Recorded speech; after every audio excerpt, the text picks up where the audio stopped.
capable of doing it. I mean, they go deep in terms of this. This game is, I believe, going to be a throwback to, say, circa 2011 through 2012 when they were putting up big numbers. Ooh, I like that. All right, about 15 years ago.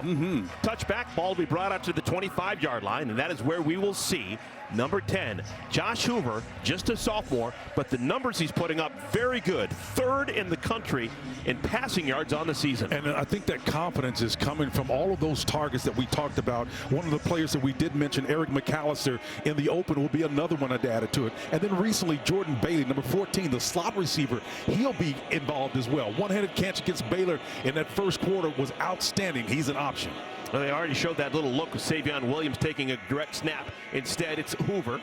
And Hoover slings it on first down. Catch is made, and that'll be good for the first down. J.P. Richardson, former Oklahoma State Cowboy, now a Horned Frog. Here's the rest of the offense for the Horned Frogs. Up front, Williams, Deary, Brockermeyer, Bruno, Taylor, Whitfield.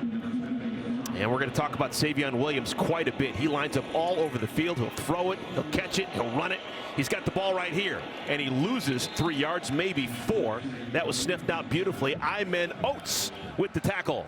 Jeff Robinson did a wonderful job of kind of turning that play back inside to limit the production and the damage of number 3, because, you know, he kind of reminds me of Derrick Henry in this regard. Woo. Not quite as big, but he's there. Exceptional for a running back.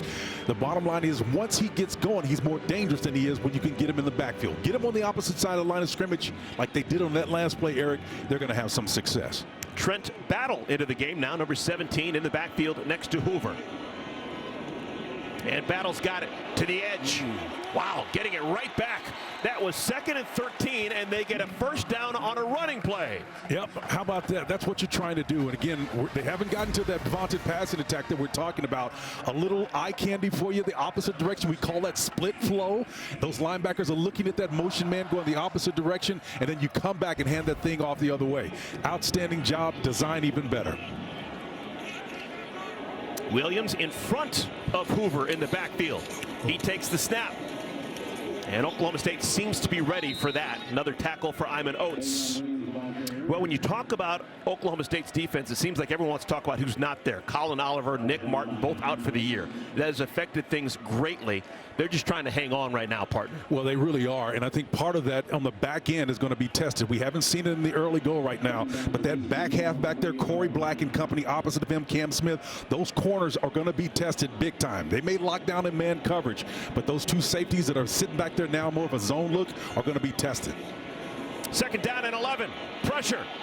Hoover escapes. And Hoover makes something out of nothing. Dives across the 40-yard line. And that'll bring up 3rd down and short. And that's an example of the pressure principle, right? You want to bring pressure on us? We'll beat that pressure with an inside games and a deal move. You got a big hawking guy coming after you. Well, let's run away from that pressure and get to the edge and put us in what we call a run conflict scenario. That's where it's maybe 2nd and 3rd and short. You don't know if I'm going to throw it or pass the ball. That's exactly where Kendall Brower wants his offense. TCU has been kind of middle of the pack, 3rd down conversions, but this is 3rd and 2. Definitely doable. Hoover wants a bunch on 3rd down. It is caught. What a play by Jack Besh. The 6'2", 220-pound Besh using that good body of his. And talk about the confidence. It's 3rd and 2. I mean, again, talk about run conflict. Watch Besh go up and catch it. The former LSU Tiger gets that left foot down, and the concentration, despite the hand being in his face, back to the official. That body control and completion of that catch is absolutely outstanding. Even if they review it, that's going to be a catch. Yeah, they're going to look at that longer, but that left foot was in bounds. It's a gain of 25 yards for Besh, who is closing in on the 1,000-yard mark on the season. And what an outstanding young man. Talked to him a little bit on the phone, and one of the things I really like about him is he's got this sense of purpose. And when he came from LSU, his game, to me, Eric, looked pretty complete as it was already. But he's constantly working on it. He's got that Kaizen, right, that never-ending improvement mindset, and he's going to get better every single year. This guy is a coach's dream because he's always trying to find a way to get better. I'm actually surprised this is taking as long as it is. When it stands, it'll be the 52nd catch of the year for Besh. It'll get him up to 948 yards. He is in shouting range of 1,000 yards on the season. And believe it or not, that's nothing exceptional for him. I've seen him make those catches routine. I mean, I would make the argument that he's probably the biggest asset they have as a pure receiver. We know about Savion, but he's kind of a dual multitask guy. But as a pure receiver, he's that guy right there along with J.P. Richardson. They got an embarrassment of riches because we haven't even talked about Eric McAllister, who's their big play guy, and obviously J.P. Richardson is really good and has been for a long time. And Jordan Bailey is on the merge too. He's rising up, number 14. He's had a one-handed catch on a dual play where both McAllister and Bailey was open against Baylor early on in that contest, and it just was an outstanding performer, man. Partner, I don't know what I'm missing here. Our referee today is Henry Johns, and he is spending a heck of a lot more time thinking about this than. Well, again, I don't think you can overturn that. Did he survive the ground? I guess maybe we're not looking closely enough. After further review, the ruling on the field stands. First down, TCU. Your intuition was spot on, partner. I don't know what he was looking at either. Hey, they got a tough job, man. They just want to make sure they get it right, and we do too. So 25 yards on the pitch and catch on 3rd down and 2, folks. That was the 3rd down and 2 play, and the ball will be inside the 15 at the 14-yard line. I mean, listen, if you're Kendall Brown's offensive coordinator, you're throwing that ball downfield on the 3rd and 2. That tells you what kind of confidence he has. Williams started in the backfield. Now he'll scoot out top of your screen alongside J.P. Richardson. Hoover 3rd in the country in touchdown throws. Keeps it, slings it, incomplete. He was looking for Besh, and that is Corey Black, the guy that you think is their best cover guy. Yeah, he's a field corner, and again, he's on the short side of the field that time, but they'll have Black on the wide side mainly because of his skill set, right? He's fast, he has great ball skills, he closes extremely quickly, and he dissects plays. I mean, just like quick as a hiccup. He's an outstanding player. So it's now 2nd down to 10. Hoover. Incomplete. That's the tight end, Drake Dabney. Well, that was a rare time where you'll see Hoover off the mark. And again, it's unfortunate too, because you never see him going to his right when he slings it that way, and it's not as accurate. This kid right here has been on a tear of late, and I'm just trying to figure out where all this confidence is coming from. Some of it is the supporting cast and the play selection and all that stuff. Credit Art Brow's son, for Kendall, for doing that and coming up with the great stuff. But also part of it is the fact that this kid has 16 starts under his belt. Richardson in motion behind Hoover. Nice. Blitz forces Hoover to get rid of it quicker than he wanted, and it's incomplete, looking for TJ Rogers. And now the field goal unit will have to come on for the Horned Frogs. Well, Dylan Smith was sitting there, the nickelback, and he was underneath him. And you watch number 11 coming to your screen. He gets eyes on it, camps inside, just touches him up just a little bit there, and beats that hand with that right hand and causes the deflection. Man coverage. Cowboys get a win on that one. And I guess the disappointing thing, if you're TCU, is you weren't able to close in the red zone. You have been lights out inside that restricted space called the red zone. Kyle Lemmerman, 32-yard attempt. Center cut. So TCU, they take the opening kickoff. They march down the. I guess if you're looking at and critiquing that first drive, it was great that they moved down the field and got points. But when they got to that restricted space, Brian DiNardo did a wonderful job of getting his defense in position, in particular on the back end, and the coverage with Dylan Smith denying a sure 6 points on the touchdown made him settle for 3. All right, here's Kyler Pearson. And Pearson is rode down hard at the 18-yard line. Pearson's fun to watch. Okay, the 24-year-old quarterback, number 7, Alan Bowman, now in his 7th collegiate season. He will come out of that huddle and lead the offense for the Cowboys. Good numbers across the board except the interceptions. He'll give it back to you. 11 picks on the year thrown by Bowman. And that's something you would expect to get from a guy in terms of consistency from a guy who's been around 7 years, and that inconsistency is not there. The completion percentage is not bad. It's just not been consistent, right? And so that's what they're looking for a guy that's been around as long as he has. Throwing on first down, and Bowman's pass is incomplete. Looking in the direction of Dejon Stribling. Lamarion James on the coverage. Take a look at the offensive line. There are 4 sixth-year seniors. Birmingham, Mahalski, Wilson, and Springfield, all with oodles and oodles of experience. We highlight Brendan Presley. He's one of the best offensive players in the history of Oklahoma State. It's official. He is indeed. And again, to your point about that offensive line experience, it raises the question, why then is Ollie Gordon not having the kind of year that he did last year? And that throw is way too high, looking for Presley.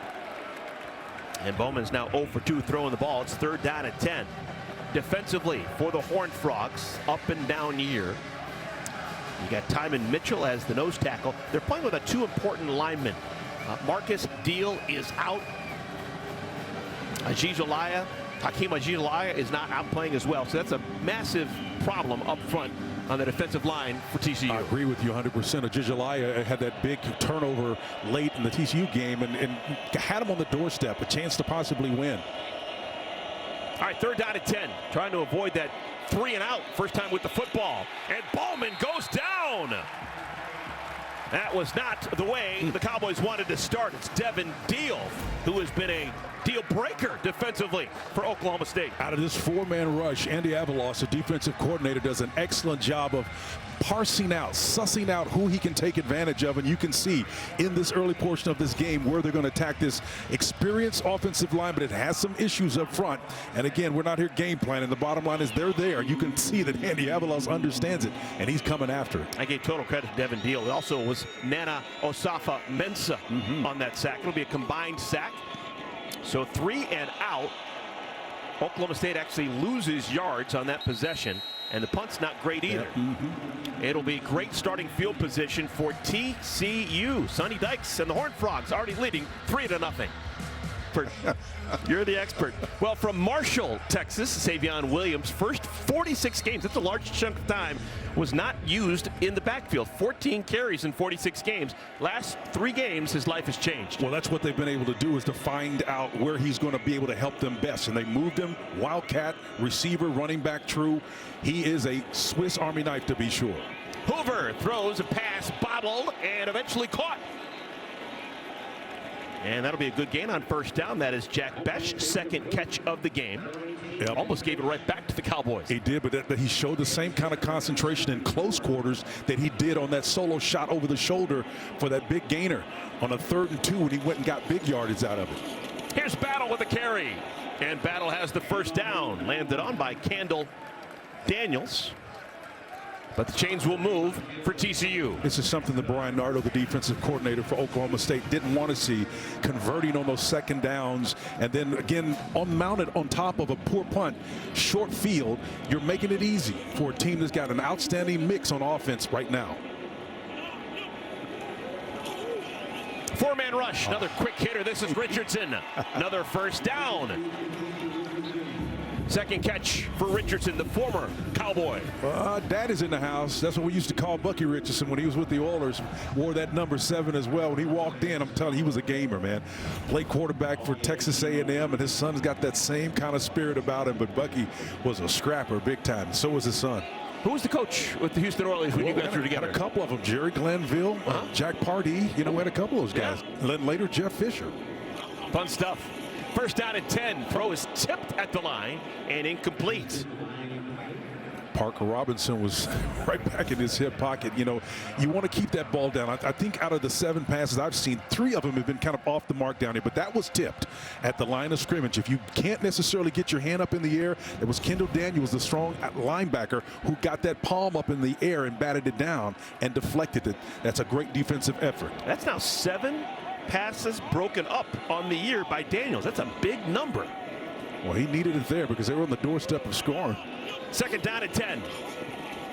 Just a 4-man rush. Hoover, the pump fake, running out of time. Uh-oh, in trouble. And he goes down. That is a big loss. Iman Oates has had a nice first quarter. He's going to be credited with that sack. Well, Iman Oates told me, he said, look, we've got to earn the right to rush the quarterback. And what does that mean? When you hold him on those early downs, now you can pin your ears back and come after the big fella. As a quarterback that's got those 5 assets at wide receiver, you don't expect him to run a lot, so he's in that kind of uncomfortable position, and that's when Oates really wants to dig in and then have impact. Oates is from Edison High School in Tulsa, That's Oklahoma. right. Never heard of it? Edison Eagle, baby. Okay. I guess they have football players there in Tulsa. Yeah, absolutely. 3rd and 18. Pressure. Hover, dangerous pass, incomplete. Corey Black had a better chance of catching that pass than anyone else on the field. And it's going to bring up 4th down and a bunch. Well, Corey's an old guy on this team. He's a senior, right? But there's been some guys showing up on the back end, Eric, that have been playing very physical. Some young guys that should be able to make a difference for this Mike Gundy team as they struggle through this season with no margin of error. They've got to win each one of these to get bowl eligible. Okay, this is going to be a 44-yard field goal attempt for Kyle Lemmerman. He was a big get coming out of high school, one of the most highly sought after high school kickers, and he's not going to get it there. It is wide right. So TCU had wonderful starting field position. They got some yards, then went backwards and missed a 44-yard field goal attempt. Well, they've made TCU, has Oklahoma State, look like they struggle when they get down to the red area. And now it's spilling over into the kicking game. Push that one right, and you got to be thinking, man, they're letting us hang into this thing. We can get some offense together. We can make this competitive. For those with a discerning eye, you got to like the history here with TCU. They're wearing the same style uniform and colors that they wore back in 2022 when they won that double overtime thriller against Oklahoma State. Hey, nothing wrong with being superstitious. If you can rub some of that off and it works, do it. Pitch out, Gordon. His first carry of the game, upended at the 30-yard line. Ollie Gordon, a junior. He is from the Fort Worth area, went to Trinity Euless, which is, they tell me, about 25 miles northeast of the TCU's campus. Absolutely. And again, in that Fort Worth area, you've got a lot of players that are from that surrounding area. You're going to start to see more of those players on the opposite side, TCU side, hanging around. And then that's the folks that the Cowboys are going to be trying to pluck away from them. They love talent from that area. Gordon. Nice. He's tripped up after a gain of 3. Jamel Johnson, a tackle. Oh, he's a properly named bandit safety. Johnson comes in there and he acts like a bandit, man. Just kind of knives under all that pressure. And it takes a special disposition to do that. 3 straight carries for Gordon. This one the most profitable. He's got the first down out across the 40. Abe Kamara coming from that nickel position got Gordon there before he got a chance to get going. That's the only way you can attack this guy right here. He's big, he's strong, he's experienced, and I got to give him kudos for managing this season that has certainly been subpar. 1/3 of the yards that he accumulated last year. Everybody's dialed in on stopping him. It's not that he's injured or anything like that. Lost his starting tackle. He's now at BYU, but the bottom line is this teams have dialed into him, Eric. 3 straight carries for Gordon. How about 4? Nope, Bowman wants to throw. That's complete. First completion of the game for Oklahoma State. It's Stribling. And he refuses to go down. Look at this, still on his feet. I like that. Yeah, locked up in man coverage out there. Channing Canada, number 7, is squatted on him, right? He's got his eyes in there and it goes to a bail technique. And he's off about 2 yards. By the time he gets to him, he needs help coming around. But Jamel Johnson, the bandit safety, has to get in there along with the rest of those Horned Frogs to bring him down after sizable gains. Stripling's a ball player too now. They've got some guys in that wide receiver core that can get after you. Good size. Looks like Des Bryant used to. Oh, you're going old school on that. I remember Big Des. 13-yard gain. 6 minutes remaining, first quarter. Bowman. That's the fullback. Jake Schultz with a catch, and he loses a yard. Maybe got back to the line of scrimmage.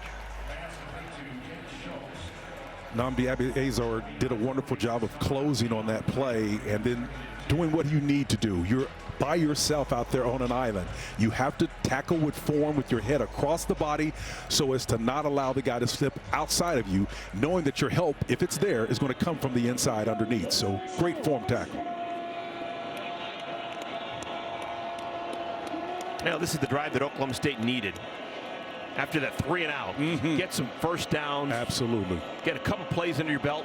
Give your defense a chance to exhale. Gordon probes. This looks like Ollie Gordon from last year. He dropped it, brother. Did he fumble the football? Wow. Still loose. TCU says they have it.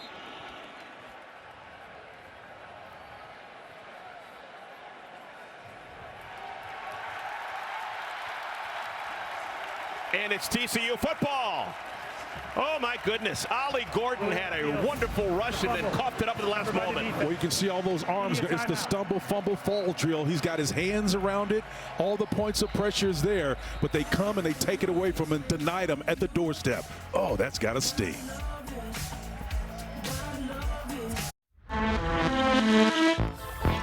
Go to overtime. Max Duggan finds Jared Wiley to get this game into overtime. Both teams would trade touchdowns in the first OT, and then it ended.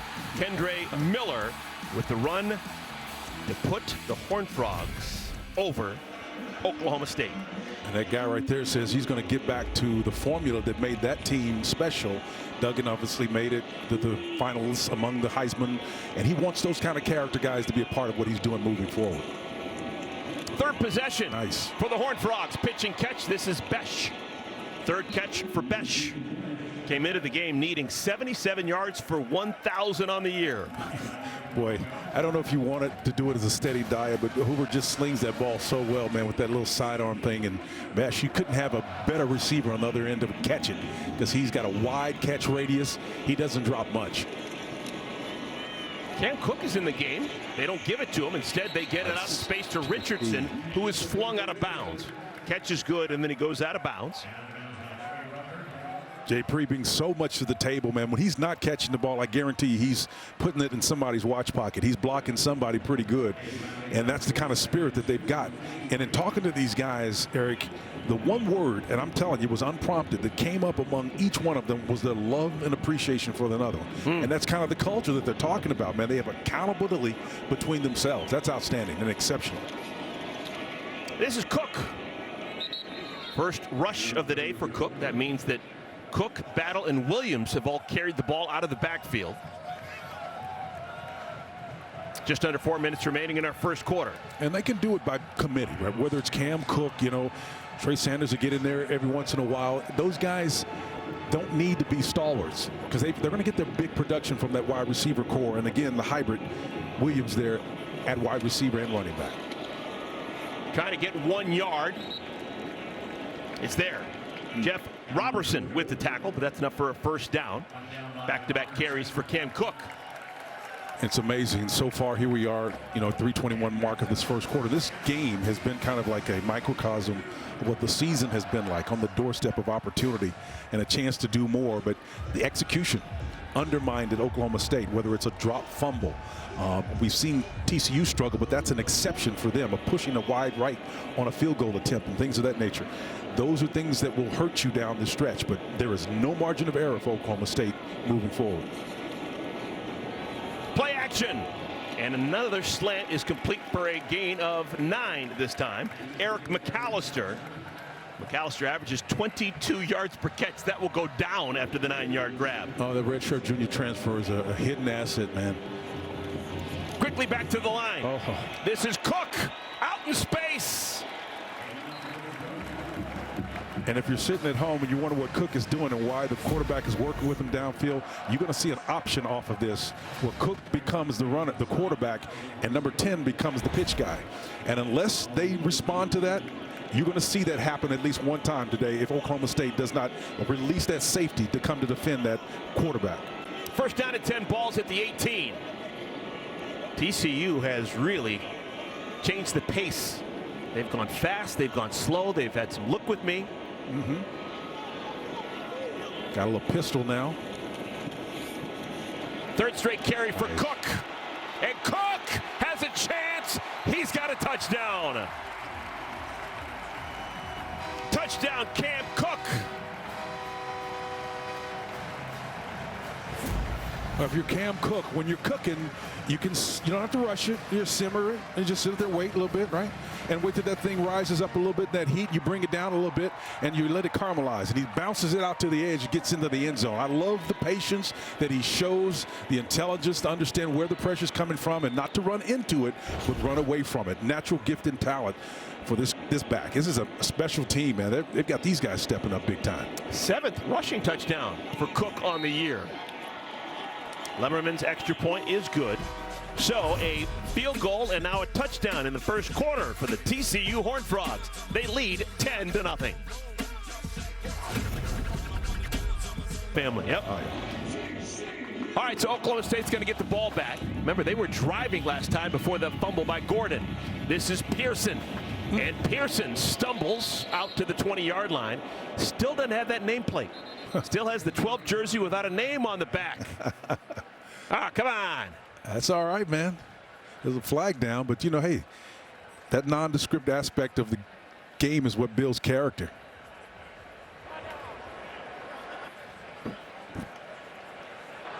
During the return, holding. Number 37 of the return team. Half the distance to the goal. First down. So a rough start for Oklahoma State. Oklahoma State is still looking for their first conference win. Lost a week ago against Arizona State. They're 0-6, in danger of missing out on the bowl season for the first time in a long time. And it's amazing, too, because you know how close they were against BYU, and they're sitting on the doorstep with a chance to win that one, man. And it just to have no victories in conference, but yet you got the team, probably the most contested team out there that played the undefeated BYU Cougars at a high level. That's you. I mean, so the difference between victory and defeat is narrow, man. Gordon probably still upset with himself with that fumble. Takes it out on the TCU defense, barrels forward for 4 yards. Cowboys began the year with a win over South Dakota State. Then they beat Arkansas in double overtime. They went to Tulsa, beat Golden Hurricane, and nothing but L's since. Yep. Well, here's the good thing about the situation now. If we're going to spin it positive, if you're an Oklahoma State fan, it's that you are equipped, coming off a Doak Walker Award winner, an All-American running back, 17+ hundred yards, to come back this way, running the football, taking some time off the clock, settling your team down. I guarantee you, I don't think he's going to fumble again. Bowman passes a beauty. Catch is made by Stribling. Good first quarter for Stribling. Gain of 16. Well, we've talked about Presley in our open, but Stribling's another one of those guys, the Z receiver, that can make plays too. He's got that big, long, lanky body too, and once he gets separation off a slant route, there's really not much you can do, and particularly if you don't have a defender in the quarterback's face. He's going to catch that ball, and then it's just a matter of how well you can defend on the other side. Stribling, a Hawaiian by birth. First started his college experience, Pacific Northwest at Washington State. First down at 10. Gordon, good change, moves out to the 8-yard line. Moves forward for an 8-yard gain. I love the way that they're approaching this. They say, hey, look, we know that you lost the handle on it. We're going to spell you, but we're going to get you back in there, get your hands on that ball again, get you acclimated. We're going to rely on you. Maybe the final play of the first quarter. Nice. Gordon's got another first down. Mike Gundy's going to put the ball back in his Stars' hands and allow him to trust him. He's that type of player. He can do it, and he's responded. Just dicing through that hole that closed quickly. To Travis Broughton with the tackle. That'll be a gain of 3 on first down for Gordon. Broughton at that banded corner position just kind of came up and settled in nicely to limit this, because this is one of the things you don't want this running back, Ollie Gordon, to do, is to get past that line of scrimmage and get downhill. That's where he really becomes dangerous. When you start working lateral, if you're big and lanky like he is, you can contain him a little bit more. They want to play on the negative side of Oklahoma State's line of scrimmage. Both a fullback and a tight end in the game right now for the Cowboys. Yeah, a little inverted wishbone. Pushing forward close to the line to gain. Will bring up third down and a yard. The only ball carrier we have seen for Oklahoma State has been Ollie Gordon. Well, 9 rushes, 46 yards. And again, I think the thing that's special about him is you know what you're going to get. He's predictable. And again, the fact that you can force the numbers defensively to defend him when he has 5, 7, 8 yards. Now you start getting those one-on-one matchups in the outside, and those guys can win. That's what they've got now here. Slant route will be perfect. Third down and 2. Nice. There's that slant you're talking about, and Presley's got it. Lost his mouthpiece, but he'll take the first down. It's like stealing, partner. You stack those plays on top, and again, we were talking before the show, it's kind of like a good sociologist or psychologist. You can watch something long enough, you can begin to predict what it's going to do. You set the game up the way you want it to work, and Casey Dunn has done a wonderful job in this series of understanding the stress points that he needs to put on this defense.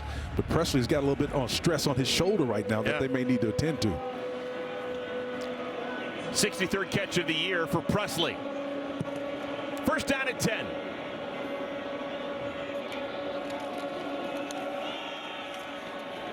Gordon powers to the 44.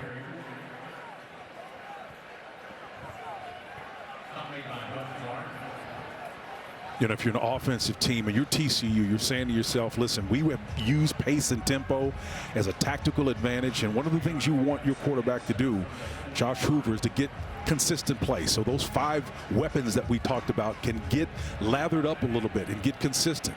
Because that's really what it's all about for their positions. They're not like running backs. You can turn around and hand it to a running back, and he's going to get some benefit from that, just getting hit. Receivers, you got to make those catches. Gordon. Love it. Tackled in space. Cam Smith makes a play. And again, Cam Smith is doing what you have to do, catch him on the opposite line of scrimmage before he gets downhill. Because if he turns and gets vertical, he's going to win the matches most of the time against those smaller defensive backs and even some of those bandit guys that have range. But when they get to the party, physics takes over at that point. If you're 185, 205, and he's 217, 228, you're going to lose that battle. So get him before he has a chance to get downhill. All right, good news for Oklahoma State. Brendan Presley back in the game. He's number 80, bottom of your screen. Tight end Ford in motion. Third down at 7. Bowman's pass is picked off. He was looking for Presley. It's picked off by Bud Clark.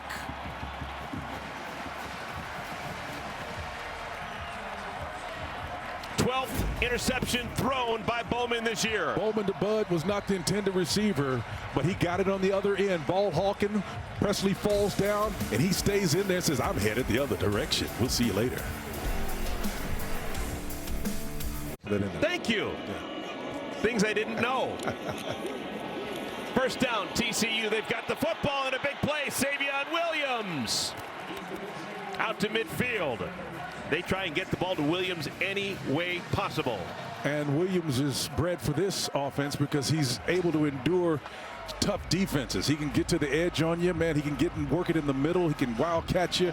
That's nothing he can't do. And again, you see some of the creativity with Kendall Briles, the offensive coordinator, what he's got to work with. Now he's going to flex his quarterback out there now and give you a little extra something. And this is eye candy because you know the quarterback's not going to do a whole lot. Oh, a little pitch around inside. How about this? Loving it, Jordan Bailey. Faking it around, only a gain of yard, but I like the fact that they're moving things around. Yep, and I like the fact that it's Jordan Bailey who they're engaging, because that guy right there is underrated. It's so tough to get the ball in the hands of all those receivers that they've got that we talked about, Savion, Besh, Richardson, and all those guys, McAllister and company, but Bailey is just as good an asset as all of them. Now Williams starts in the backfield. Nice. And Williams using that big body of his, 6'5", 225, to crash across the 50 to the 46. It'll bring up third down. Richard Tooney was in there. A nice job of tackling on that particular play and just showing you what it takes to get a guy. Once they get their shoulders parallel to the line of scrimmage, you got maybe an additional 3 yards after contact. So it's third down at 4. Williams moves over so Hoover can take the snap. And Hoover finds Williams. It works. Another first down for the Horned Frogs. And that's a mismatch. They're going to have to find a linebacker that's either more fleet of foot or a nickel-type defender to get Williams out there, irrespective of where he lines up, whether it's in the backfield or as a slot receiver. They're going to have to find a better matchup. Otherwise, they're going to get exploited. Already, Besh, Richardson, and Williams all with 3 catches. McAllister had 1 catch for the 9 yards. We always talk about distribution of the field, and that works with personnel as well. In other words, get the ball to as many people in diverse positions so that the defense has to defend the entire breadth and width of the field. Hoover makes the first man miss. Throws a Dangerous pass, incomplete. Looking for Besh back in coverage. Yeah, Besh was Parker Robertson. Besh was trying to locate the ball, and he probably was in position to make it. The ill-advised timing, he jumped a lot earlier than it needed to be, and part of it is because he couldn't get a beat on the ball. It was like a floater out there. Guy right there's a ball player now. Strong faith, values. I'd have that guy on my team any day. Second year TCU for Besh, coming over from LSU. Looks the part, man. Yeah. 6'2", 215. Cam Cook in the backfield next to Hoover. Cook's got it. Nice. Good jump cut in the hole out to the 30-yard line. Yeah, you're absolutely right about that jump cut. I mean, that was something special. Dylan Smith, watch the nickel, number 11, coming to your film. Watch this guy right here grab it, hump, and jump this. Whoop, whoop. It's made a miss, right? An extra 3.5, 4 yards right there on that with the body lean added to it. Man, that matters when you start getting on the doorstep. So it's 3rd down and 5. On the outskirts of field goal range. Could be 4-down territory for TCU.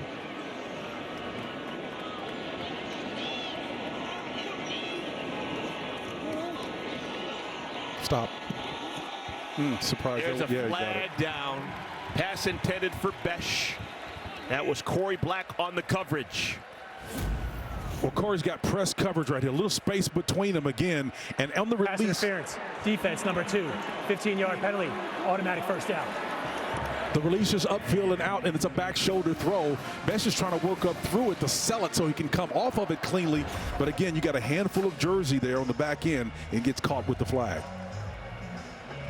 That's a great job of Besh selling that go a lot more, knowing that the ball is going to be thrown on his back shoulder, hoping to get the hole for a guy who hadn't turned his head around. Trouble time right now for Oklahoma State. Already down 10-0. They would love to hold TCU to just a field goal. Play action. Yep. Incomplete. Another back shoulder throw, this time to McAllister. It'll bring up 2nd down. It's Cam Smith, the bandit corner over there, defending on that one. They've had an affinity for these back shoulder throws, and I think that's partly game planning, understanding how they like to play so much man coverage.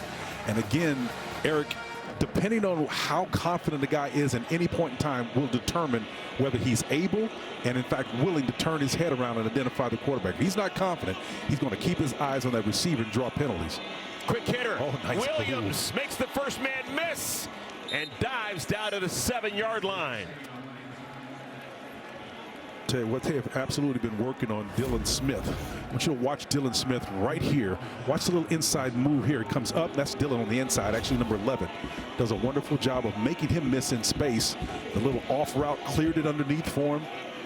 Outstanding job of working that space. Cam Cook, the man who scored the first touchdown of the game for TCU. He was in the backfield. Now they move him bottom of your screen, split out wide. Still plenty of time on that play clock. And that's why they took advantage of it. Get to the line of scrimmage in time to flip the whole formation. Williams, can he get there? Yes! Touchdown, TCU! And I don't know if he's hurt on that one, but he spun right back into the pressure. First of all, I like the fact that Hoover was able to understand with the flipping of that formation where the pressure was going to come from. The pressure was going to come from back that side. He throws away from that side to the front side. Williams does a nice job of spinning and extends his body out there. Not quite sure what he did. Maybe a shoulder, a side. Did he land on the ball? It was a nice reverse spin. And yeah, the desire. yeah, his right knee may be down, but you couldn't tell it from that particular angle there. So they're not going to negate it with that shot. But if they can juxtapose and compare what he was doing when he was extending the ball and that knee comes down, because the knee was definitely down before the goal line. But I think he's in. The ruling on the field of a touchdown is under further review. I did not think that the knee ever went down. I thought he was able to keep the knee up and extend. But we'll take a longer look. I think the knee actually did touch, partner, and we'll see here as he turns. I like the fact that it was a reverse, a subtle move, man. And watch that. I don't know, partner. Well, we got a guy who's pretty smart about these things. Dean Blandino. Hey, Dean, what do you think? So this is one you have to use a couple of angles. Here's the first shot. This one confirms the knee does touch. The low angle, you're going to see the knee touch. You combine it with that sideline look, and you piece it together, and the ball is short. This will be overturned because right before that ball breaks the plane, you've got the knee down. Use the two angles together, and you have enough evidence to reverse it.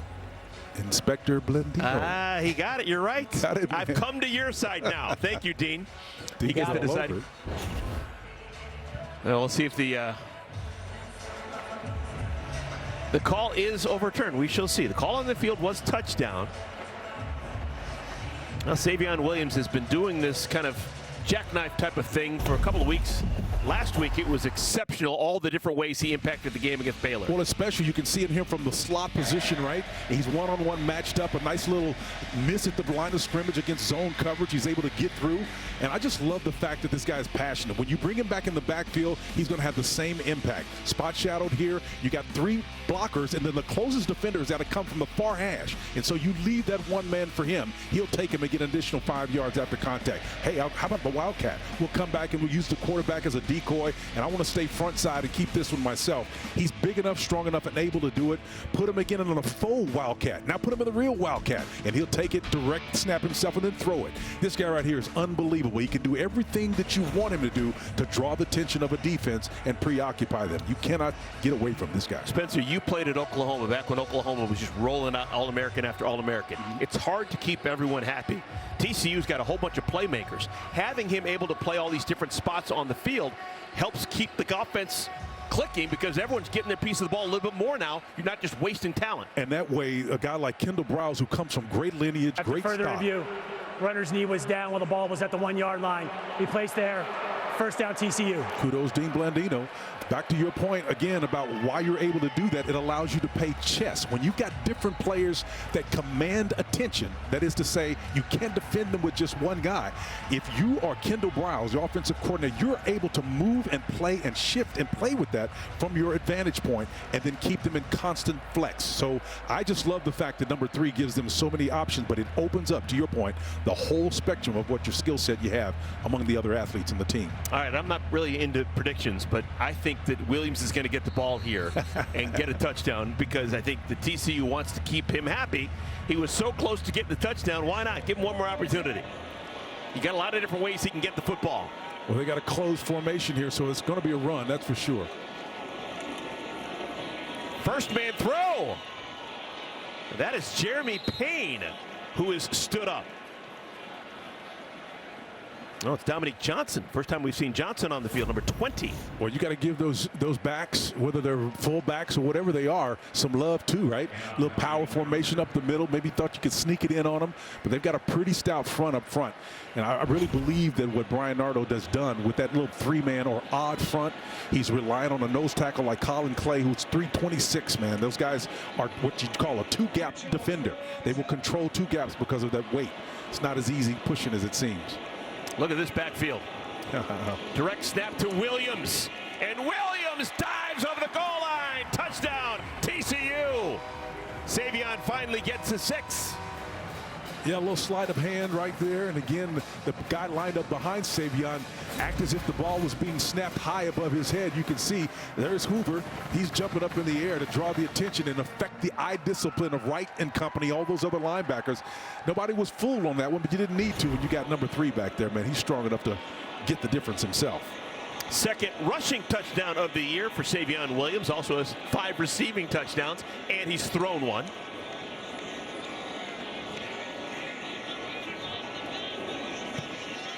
And it is a 17-0 lead with 6:30 remaining in our second quarter. TCU flexing their muscle on top of Oklahoma State.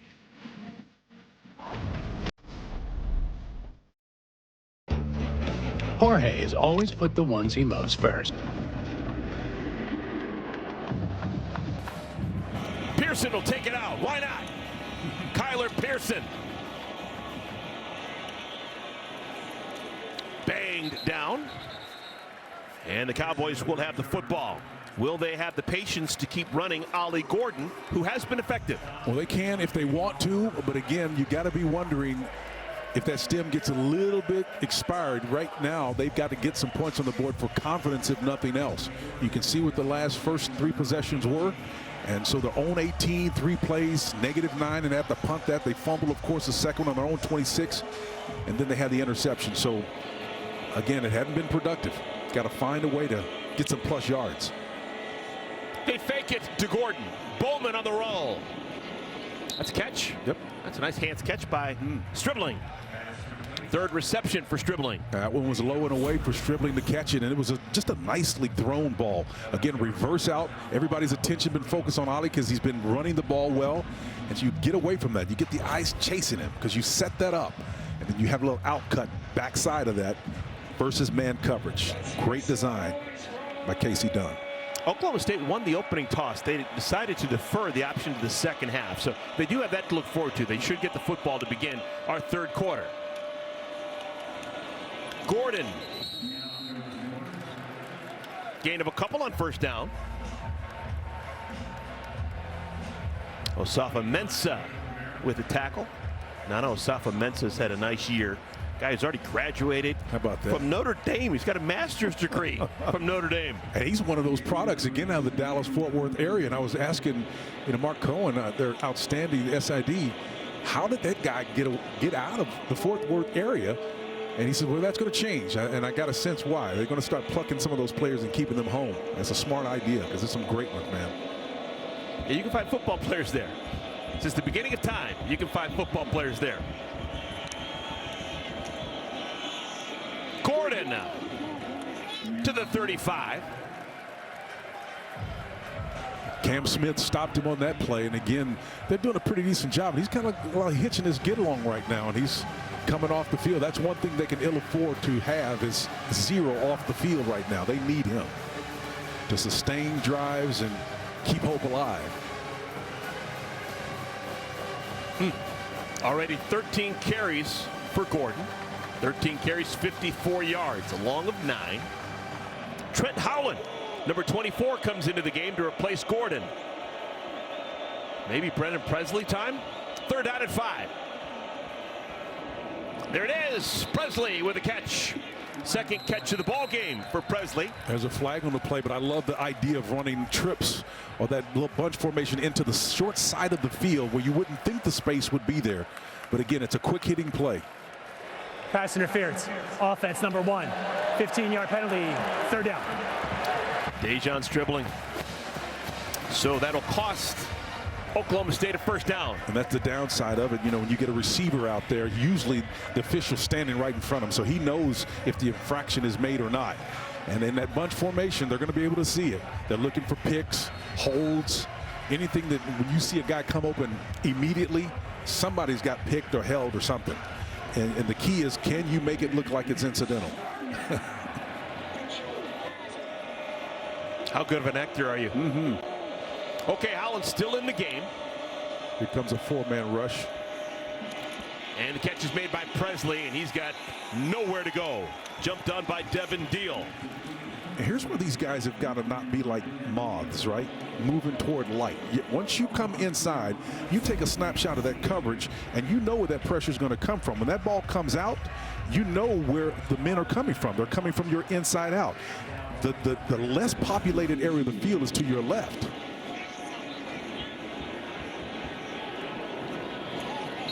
Fair catch called for and made at the 34-yard line. There is a flag down.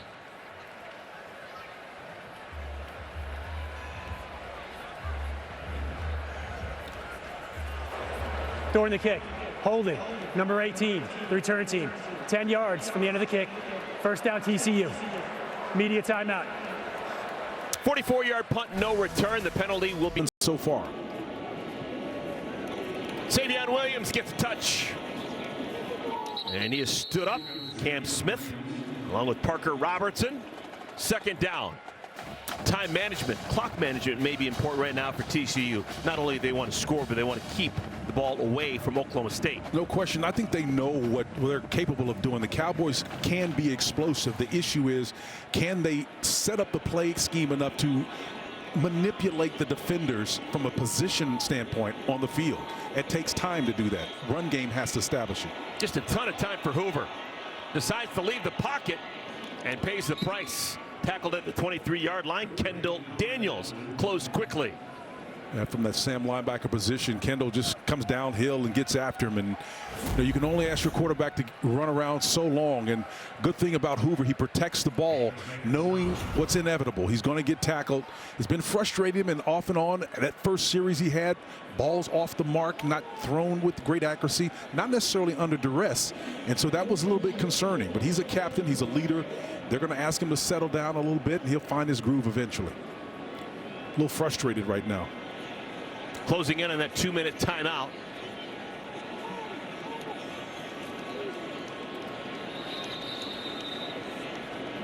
Two-minute timeout. We made it to the 2-minute timeout. It'll be 3rd down and long for TCU when we come back. Minutes until we get to halftime. TCU leads Oklahoma State 17-0. This is a 3rd down and long. Oklahoma State would love to get their defense off the field. 3rd and 11. Hoover out of the gun. What's new? Richardson in motion, top of your screen. Hoover.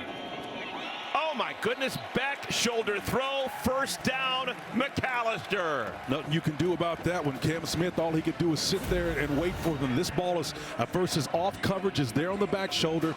And watch Cam, he turns, never gets his head turned around, right? So that's what you're talking about. McAllister is just one of the 5 that are able to make you do that. Needed 11, got 21. Richardson goes down. Good tackle in space. Dylan Smith. Clock is moving. I've been working on Dylan Smith all night and finally gets something he can bag there. But that Richardson guy is an unbelievable asset too, man. He's a hard worker. Got to keep an eye on him. Richardson was on the losing side 2 years ago. Was playing at Oklahoma State when they lost in double overtime against TCU. Switch sides. Hoover, McAllister. And McAllister fights across the 50 down to the 45. Working again on Cam Smith over there. Watch this high point this ball right here. Watch it, him come and pluck that out of the air and then turn back the opposite direction.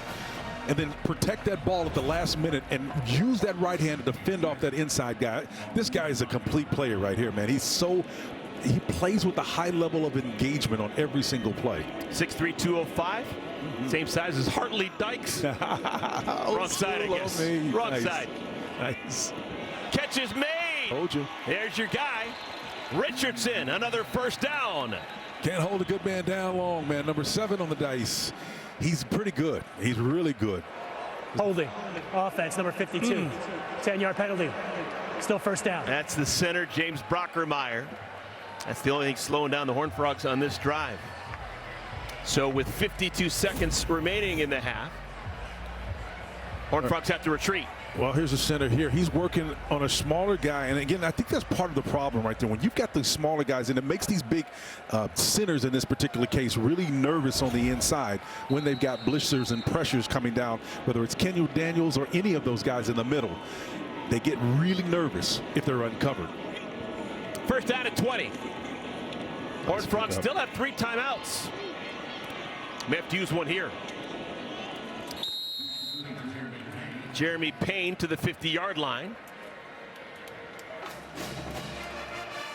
First charge, time out of the half. TCU, 30 seconds.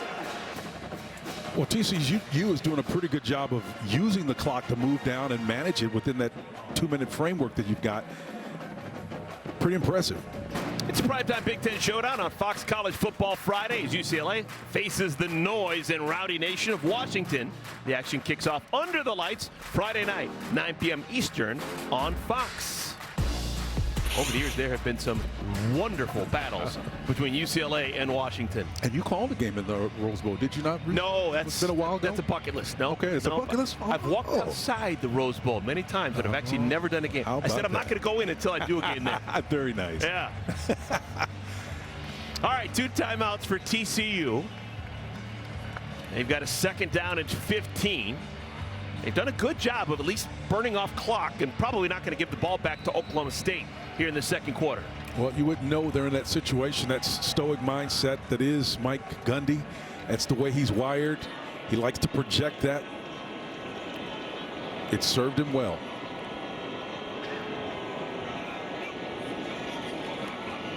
Five-man rush. Hoover lobs it up for Richardson. It's caught to the 15-yard line. J.P. Richardson's having a half. Well, listen, these guys are human, right? And I don't care who you are. If you're Kendall Brow's offensive coordinator, you're aware of everything. You're not going to shoehorn him into a situation, but you're going to find a way to make sure this guy has some success against his old team. 34 yards. Fifth catch of the half for Richardson. Nice. Slant, caught, down to the 5-yard line goes DJ Rogers. Now see what Kendall is doing is he's seeing who went with the eye candy with number 7 and that little quick orbit Second motion. charge time out of the half. TCU, 30 seconds. So here are the last couple of catches that John Paul has had, and again, it's just an outstanding job of scheming, right? Understanding, picking up the rush and the blitz with your center, and that guy coming around. Nice touch in between coverage, underneath the safety, over the top of the head of the corner. Now just a little hesitation route against soft coverage there. Those two plays are setting up a couple of things. That was what we call an Please set the orbit game motion. clock to 13 seconds. 1-3, 13. Orbit motion that brought number 7, John Paul Richardson, back the opposite direction, and then it left him alone. Now what he's doing is trying to figure out, are they going to defend him? So they'll try to call the play again, something similar to get him in space. If they don't adjust to it, he's going to walk in. This is going to happen. So he needs to get that look again. That's what he's aiming for. Orbits. I love working with you, partner. I'm learning. Got my notebook out every week. So TCU has now used 2 timeouts. They have 1 more remaining. How aggressive can they be? 13 seconds remaining here in the half. If you feel really good about it, you could run the football.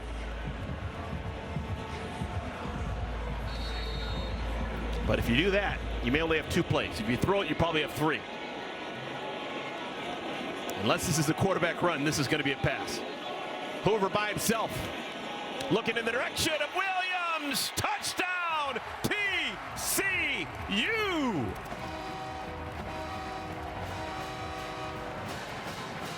That was an impressive drive for the Horned Frogs. It's all about clearing things out and isolating it for your best player, right?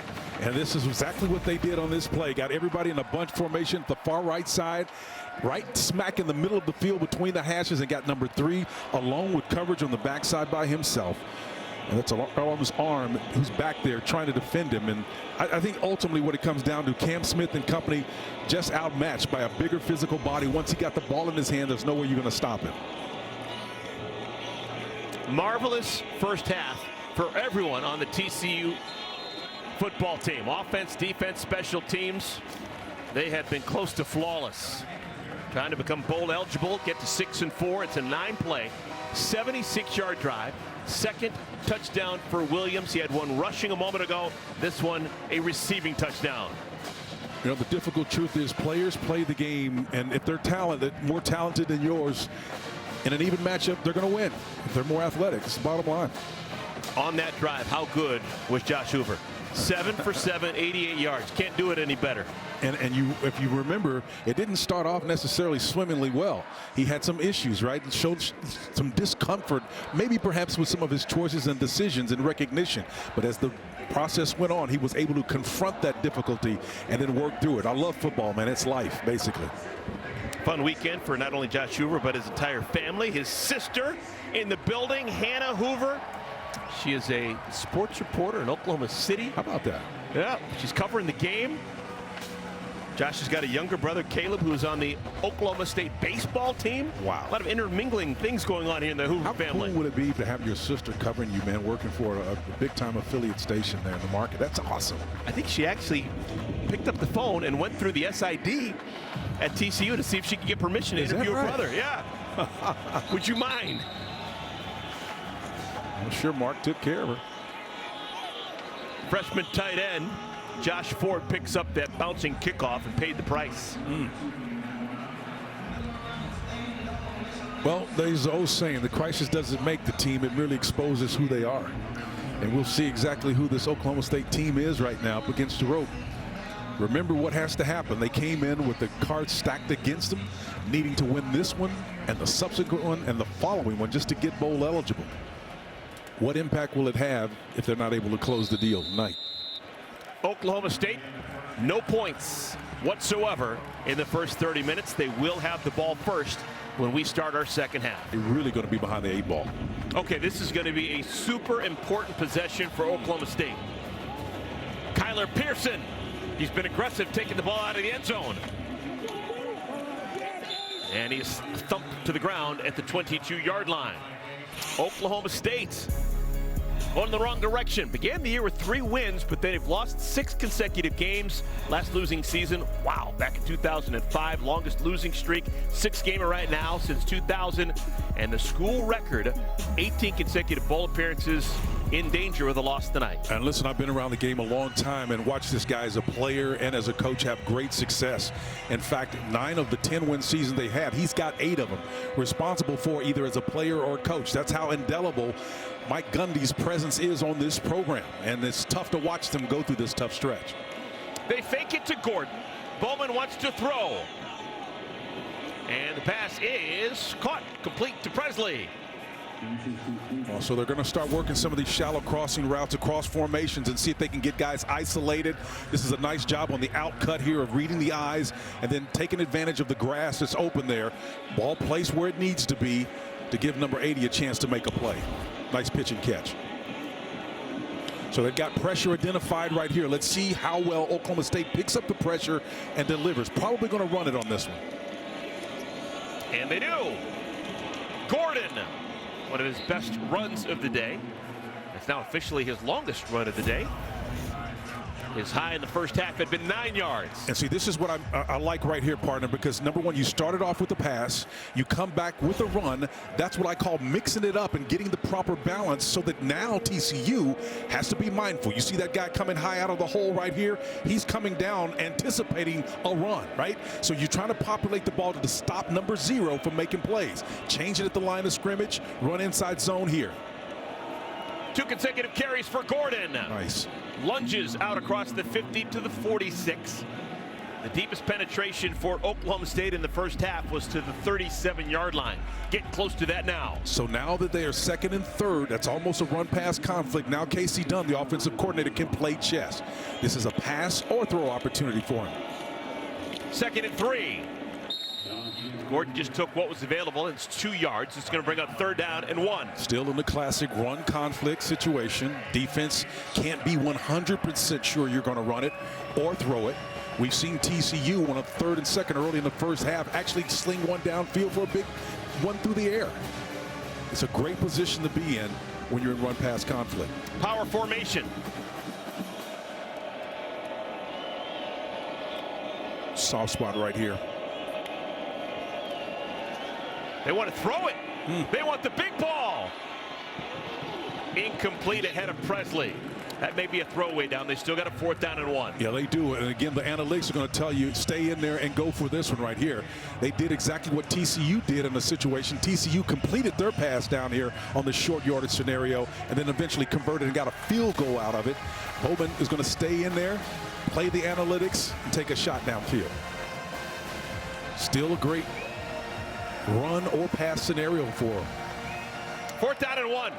Close to mandatory for Oklahoma State. Oh, they throw for it. Presley's got it. That is a football player. That is a senior who knows how to play winning football in Brendan Presley. And Presley goes up and snags that one on his back shoulder. It doesn't have to be precise, right? And he may get up a little bit gimpy, but that's a guy who understands the context. If we don't get this one, we've blown a 4th down opportunity. We deferred our possession of the ball until this half. We've got to make the most of this first possession. Kind of shows you where Oklahoma State is. You got a guy in Holly Gordon, and on 3rd down and 1, and in 4th down and 1, you don't give him the ball. No question. Gordon's got it on 1st and 10. Makes a nice move to get to the outside. Longest run of the day. And this is the deepest penetration of the night for Oklahoma State. 16 yards for Gordon. Part of this is just me. He doesn't look 100% here. He's always been a strider, right? Inside zone here. He bounces it outside. Love to see him place that ball in the left hand as opposed to the right, so you can be able to fend somebody off, right? He's going to take on somebody with that ball exposed and lifting it up. That's where it comes out. I've been working with you all year. I love it. I knew that was coming. Switch hands of the ball. Catch is made. Stripling down to the 5-yard line. All right, this is what Oklahoma State was hoping for in the first half. Javon McIver Jr., number 20, tries to pull this ball out of his hands. Nice mesh point inside. Great blocking on the inside by your tight end, Josh Ford, to keep those animals away from him inside. Gordon plows forward. Like that call on 1st and goal, just to get everybody on the defensive side attenuated or focused on the run play, because that's what your instincts tell you, right? You're going to run it. You're just going to turn around and hand it off to a guy who won the Doak Walker Award, an All-American running back. Why wouldn't you do it, right? But now that I got your body language and your attitude focused on that, I can do play action and do a lot of nifty things out of it. Love Mike Gundy as a play caller. Casey's done as an extension of what he does and how he thinks. Expect anything down here. Bowman has the tight end in front of him. Instead throws to the end zone, incomplete. Had two options. He had Ford, he had Stribling, and overshoots Stribling. That one was coming pretty hot. And again, Bowman had Stripling. I think he was sold out for that play on the outcut. 3rd and goal, got 2 choices. I think they're going to spend both these downs on an opportunity to score touchdowns. So Stribling, the big receiver, 6'2", 200, he leaves on 3rd down and goal from the 5. Couple of tight ends. Tyler Foster has checked into the game. Vertical route. That's Foster in motion. Nice. Fade, and Presley's being accosted. Yep. That was easy. Saw that in the upper deck. Javon McIver. And Oklahoma State's going to live to fight another day. Well, McIver just got a little bit too handsy on that one right there. They got the isolation that they wanted. And McIver playing inside. Holding. Defense number 20. Half distance to the goal. Automatic 1st down. And the laundry comes flying out because of the holding call. And if you're sitting out there on an island, man, you got to either make some kind of intimation toward the ball with your helmet. Turn and focus on it and claim it as your own. And sometimes you can convince the official that you were going for the ball. So 1st down and goal. A lot of opportunity right here for Oklahoma State. Gordon to the edge. Touchdown, Cowboys. 10th rushing touchdown of the year for Ollie Gordon. And there's life for Oklahoma State. You guys think I'm splitting hairs. Watch what happens when you put the ball in the correct hand. It's in the outside hand, right? That's why that right hand is there free, to keep him away from your legs. If you've got that ball in the near hand, there's no way you survive that tackle. I mean, it's just the small things that makes a big difference. Outstanding job by Gordon. Oklahoma State's going to go for 2. Yeah, why not? They have been very good going for 2 on the year. They are 5 for 5. Haven't stubbed their toe once.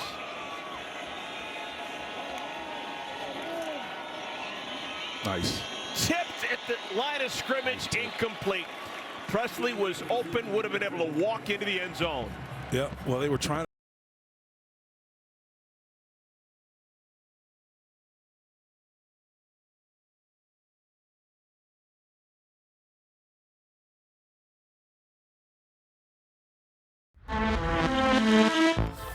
Touchdown of the year, caps off an 11-play, 78-yard drive. The only real blemish, they go for 2 and do not convert, so it's 24-6 game. TCU will get the first look of their 3rd quarter on offense. Ollie Gordon is soldiering through. He's got various sundry things that he's dealing with, as you would expect. He's got a little pad on his thigh there. Jordan Bailey's going to take it out of the end zone. And Bailey still on his feet. Undercut at the 31-yard line. Love the way that Bailey's finding a way to contribute to this ball club. Showed signs in the early portion of the Baylor game with that one-handed nasty grab he made for a touchdown. Ooh, that was nice. It was special, wasn't it? But he's showing you on special teams, too. He can be a return guy as well. If your name is Jordan, you better be athletic. Okay, Josh Hoover, he was really good in the first half. Good completion percentage, 216 more yards. Remember, he came into this game third in college football in passing yards. Also third in touchdowns. He's had a good sophomore year. Throws that ball well. Slant to Savion Williams. And we mentioned this at the top of the show a little bit, but I think it kind of escapes people to appreciate the fact that as a redshirt sophomore, he literally has more than a season's worth of starts under his belt. Quarterback, this kid is going to be around for a long time. Now the challenge becomes, can you recruit somebody that's as competent as is to stay, knowing full well he's going to be the guy for a while? Chains move. First down of the third quarter for TCU. Trent Battle in the backfield.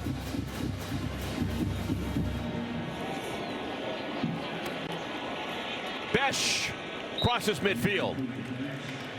Corey Black chicken fighting with him there. Again, a nice job with off coverage. A little big cushion between them, a little pivot. I'll just stop right here. Does a great job of just tracking with him. It slaps that hand away. Excellent tackle by Black. 52 yards receiving for Besh, closing in on 1,000 for the year. This is Battle down to the 45. That's exactly what this team is doing. They're battling, man, big time. They're doing it, taking a page out of Oklahoma State with the run game now on the ground and then the short, quick game in the air when they do throw it. Steady with that comfortable lead that they have right now to take it slowly from Oklahoma State. Besh is 25 yards away from 1,000, 975. First down at 10. Just a four-man rush, no pressure. And into no man's land. Incomplete. Well, so far, you know, I think what we suspected when the game started, that although Brian Nardo, the defensive coordinator for Oklahoma State, has an odd front, and all that means for you folks at home is it's not 4, which is an even number. There are 3, an odd number, defensive linemen up front. And the why that makes it special is because you can disguise blitzes out of that. But they're not blitzing a whole lot today, right? They're choosing to stay in this 4-man front. One man will put his hand down and live with that and allow coverage to work for him. Quick hitter, Hoover finds his man once again. This is Richardson. Rudely tackled by Parker Robertson. But another catch for Richardson, who's had a nice night. If there's anybody tough enough to take this, right, with the bump off the coverage and again just to settle down in that zone, that's the downside of playing against a zone. There's going to be a guy sitting there high in the hole, but number 7 is more than able and big enough. Eligible receiver downfield. Number 52 of the offense. 5-yard penalty. Still second down. That's the second penalty against the center, James Brockermeyer. Well, he's got to hang tight, man, and understand. Listen, nobody knows what the play is designed to do more so than he and the quarterback. Brockermeyer's got to understand that he can't get downfield too early. That wipes away what would have been an 18-yard gain. John Paul Richards got to be thinking, I took a big shot for that, buddy. Well, you mentioned he's tougher than Walrus Gristle. He'll be fine. J.P. Richardson was on the losing side of this game 2 years ago when Oklahoma State and TCU played, then transfers to TCU. His father, former quarterback at Texas A&M, played in the NFL with you for the Houston Oilers. Houston Oilers. Oh, man, you remember that? Oilers #1. I can hear Mojo Lackey running out in the field, grabbing the tee and slamming it down. Remember him? Yeah, Bucky was a piece of work, man. He's a great athlete, better human being, just a fun guy. Was he Warren Moon's backup? Is that what it was? Yeah, during that time, yeah, we had 3 quarterbacks. You remember Commander Cody Carlson came on a little bit later, too. Second and 15. Cam Cook, who had a touchdown in our first half, picks up 4. Yeah, those quarterbacks, we had a very eclectic group. You know, Bucky was kind of more of a runner and a field general, and of course Warren Moon was an elite quarterback. It's really a shame. I think about it, shudder. 6 years he had to go play Canada before he came to the NFL. It's just that it's one of the blights, I believe, on the league over the years. No one threw a better ball. Oh, incredible. Third down and 11. Cook, can he? Nice. Not quite. not quite pushed out of bounds before he can get to the line. It'll bring up 4th down and short, and a decision for TCU. These folks think this Tillman guy is crazy, talking about placing the ball in a certain hand. Cook doesn't make that play unless he shifts the ball and uses that free inside hand to balance himself. You know what it's like? You ever watch some of those nature movies where you see a cougar or a jaguar, and that tail acts like a counterbalance, man. It literally moves them and keeps them in balance. It's the same thing with the arm dodge. 4th down and 2, they're going to go for it. It appears. Nice. Caught. That's the safety blanket right there. That is Besh. Another catch for Jack Besh.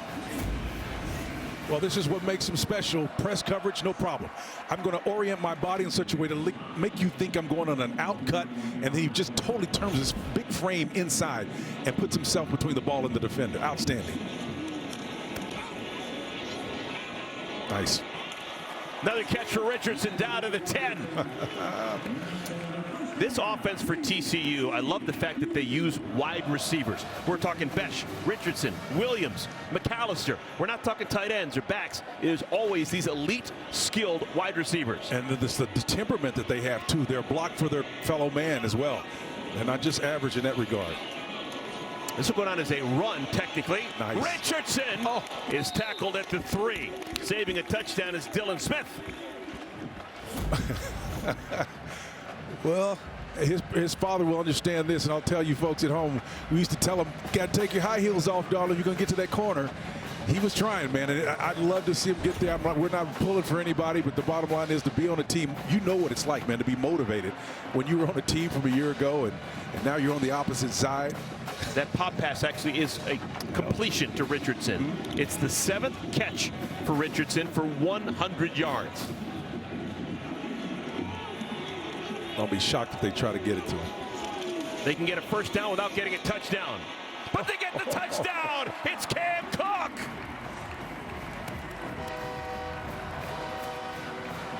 Second touchdown of the night for the sophomore, Cam Cook.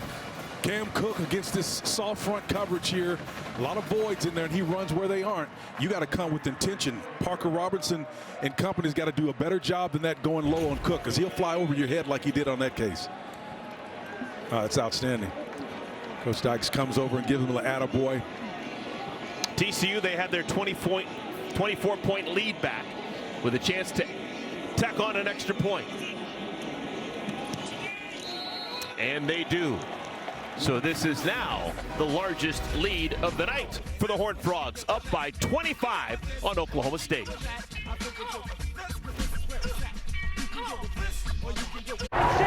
And execution is what Oklahoma State has struggled with. And as a result, theirs looks just the opposite of what, in terms of TCU success has been.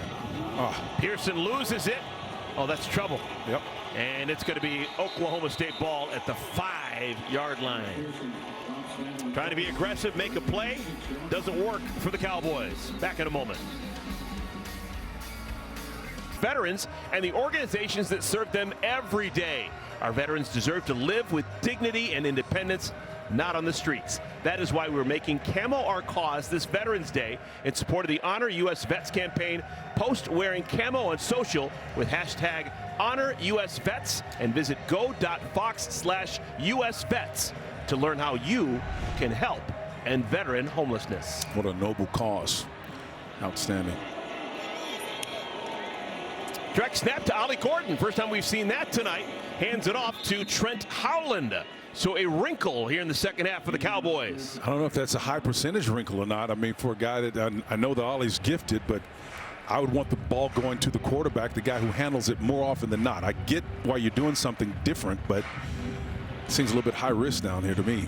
And Gordon is the quarterback. He was the one in the huddle calling the play. You got a fullback, you got a tight end, you got Howland, and you got Gordon keeping it. And Gordon still on his feet. I like this. Why not? You're down 25. Well, if you're intending on running them and just using them with a little mesh option game right here inside, ride mesh that end crashes, you take it, right? That's exactly what he does. You vacate that space, not in that naked area. That's deal down there. You got to be able to fill that void and get back in position. So otherwise, a guy like Ollie's going to expose you. So Bowman out of the game right now. Gordon takes another direct snap. Second handoff to Howland. Bud Clark on the tackle, gain of 4. Second down at 6, and here comes Bowman back into the game. Yeah, maybe you use Bowman in a situation where now that you've got him focused on the interior with the run game and including some options, maybe you come back with him and then sling it a little bit. But it seemed to me more predictive to do it that way.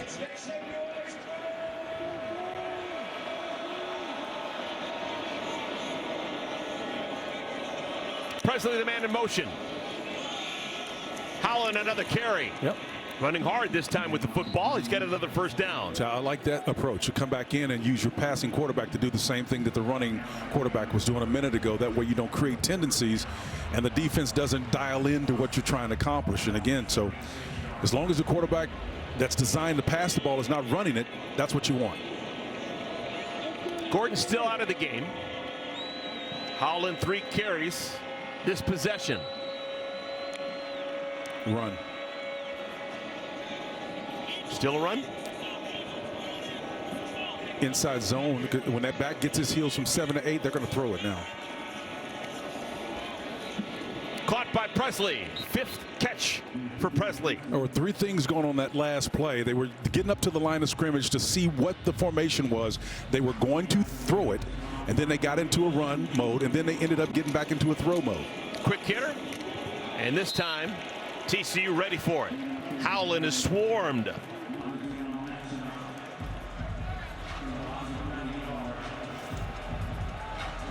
Johnny Hodges, Johnny on the spot on that play right there, man. He at Mike linebacker position. He did a wonderful job of stuffing that thing up and making sure nothing leaked out.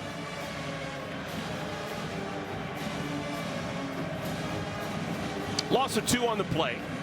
Just doesn't feel like the urgency is there. You know, you're down by significant points, and it just doesn't feel like an Oklahoma State team to me. 3rd down at 6. Bowman dumps it down to Gordon. He'll have enough for the first down. Pays the price, but he's happy. Putting that left arm out, first down, Cowboys. Yeah, Bud Clark got in there and got a shot on him, but not before Gordon got upfield and got that plus yardage and moved those chains, man. Playing with tempo. 3 yards up the gut for Gordon. I like the idea of varying the tempo right now, and so pacing things up a little bit. Brendan Presley, folks, with 5 catches today, now has 292 in his Oklahoma State career. That is 1 away from tying the Cowboy record. Stribling with a catch. 5th catch for Stribling. They've been working on McIver over the number 20 on that corner. Stribling, a bigger body type guy, was able to get in there, and as a result, he hasn't had enough. He's coming out right now. Actually, he's going to stay in and get some help from the other side.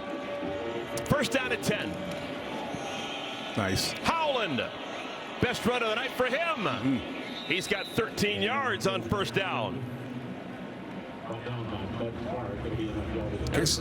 Casey's Dunn's got some little flow going on here with the run game and then the intermediate passage. Nothing vertical downfield. They're not trying to push it downfield, and that's part of the challenge, right? If you don't have a downfield threat, it's really tough to sell anything other than maybe an outcut, something that's predictable, even a slant.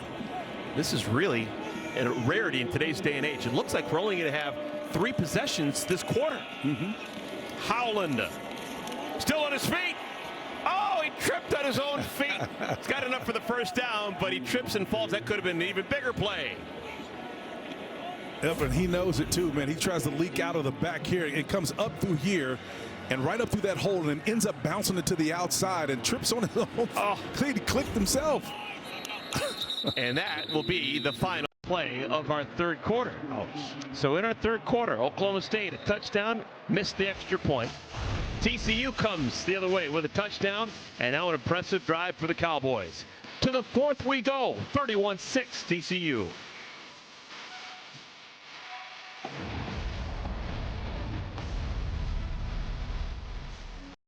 Start your day with a bang. Let's have a party. As FS1's brand new lineup We're gonna change up the vibe. brings you everything you need Have some fun, old guy. to level up your game. Undeniably, my favorite kind.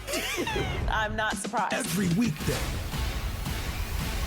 on FS1. You left late, and we had to walk a mile to the stadium. What have you prepared for us, Chef? Eckrich smoked sausage chef. Well done, Chef. Yes! For smoked sausage you heat up and eat up, just add Eckrich. Hey, Meta, play music. Fruit punch, ooh, 6-inch pinks, but get it pop like it just like refront. You'll run off with this bag, fake punch. Did you see that? Yep. Looks like rain. Also looks like McDelivery. Order McDelivery in the app. Team, it's been a grind, but I think I've aged you well.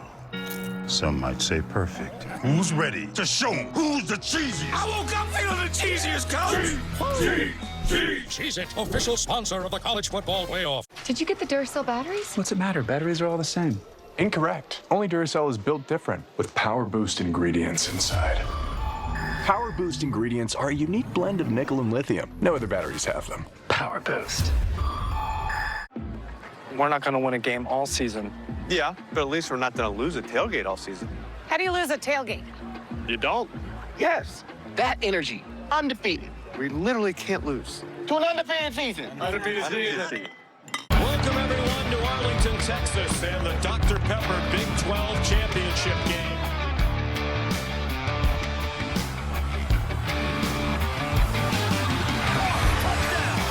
Into the end zone, showing him his shoe bottoms. It's intercepted going the other way. To the end zone, touchdown!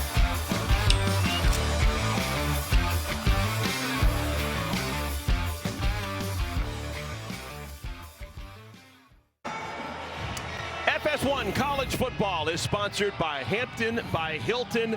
Hilton for the stay. A little bit of history being made here as we enter the fourth quarter. Oklahoma State down big, but rallying. Second consecutive good drive for them. Brendan Presley, who's been a fantastic player for years, he now has a nice round number. 5,000 all-purpose yards as a Cowboy. Only Thurman Thomas, Barry Sanders, and Terry Miller, who played for the Buffalo Bills back in the 70s, with more all-purpose yards than Presley. How about that? That's pretty strong company right there now. Really cool. I think Oklahoma State has one of the most underrated, probably the best there ever was to do it. But to be among this group right here, man, that's something special. Second down and 8. Moon ball into the end zone. Incomplete, looking for Stribling. Shannon Canada was doing a wonderful job of putting himself between Stribling and that ball and ushering him to the sideline. That's just a great being mindful of where the ball is and getting your head around so as to claim ownership of that ball and not draw a penalty. Third down and 8. This drive started with Ollie Gordon taking direct snaps as the quarterback. That's what got them started.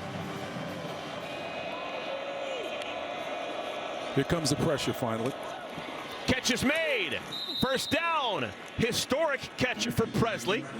For Presley, that is his 293rd catch as a Cowboy. He is now tied for the most catches in Cowboy history with Rashawn Woods. Woods last played in 2003. Yep, absolutely, and that's pretty high cotton too, man. Presley's been an unbelievable stalwart for this system. Even though they've been struggling this year, he's been a consistent. More catches than Justin Blackman, more catches than James Washington. A lot of good receivers over the years.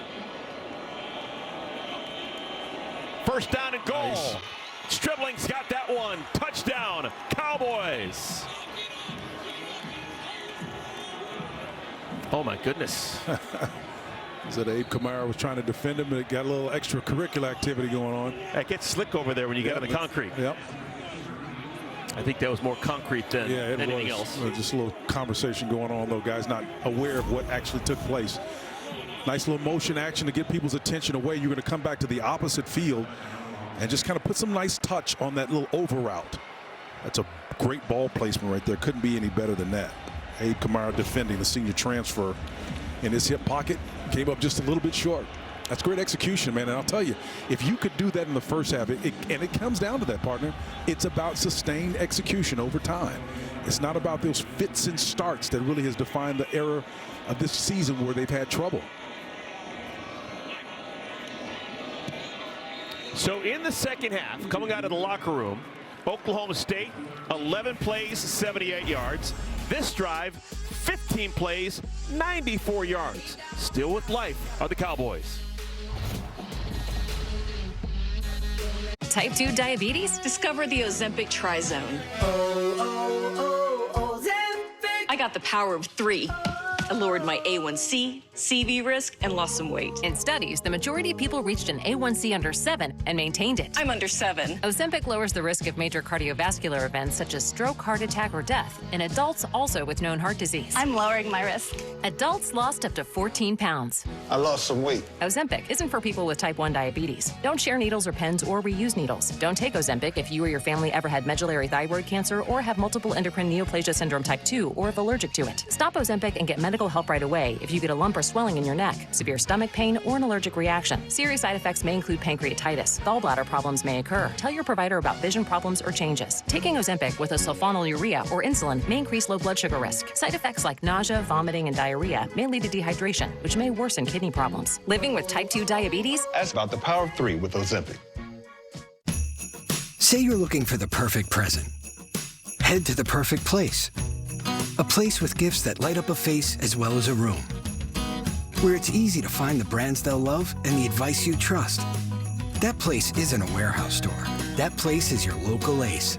Around the block, what you need in stock, with service so good it's guaranteed. This Christmas, get free assembly and delivery on your new grill at Ace. Ace is the place with the helpful hardware, folks. To 50 years with my best friend. Quick, the Quicker Picker-Upper. Bounty absorbs spills like a sponge and is 2 times more absorbent, so you can use less. Bounty, the Quicker Picker-Upper. Soft drinks are just $1 at Wendy's. Any size, any time. 3 p.m. Dollar Fanta. 10 p.m. Sprite. 7:46 a.m. Coke. You're so free. Dollar soft drinks, any size, gotta be Wendy's. Our God calls us!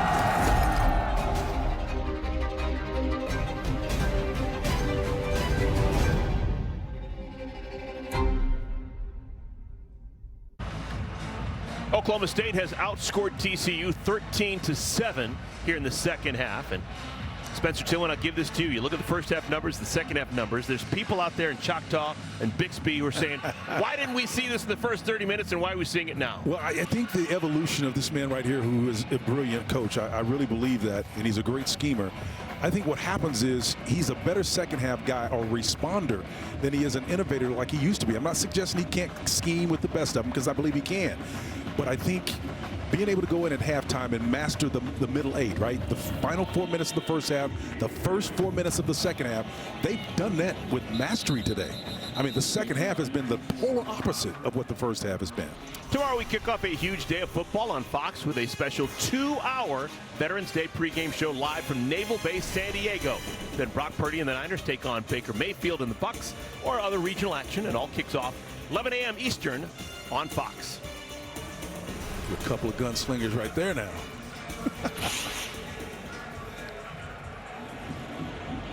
Just the second possession of the second half for TCU. Savion Williams is deep behind Josh Hoover. Williams to the edge. Whoa, boy. That is a strong man.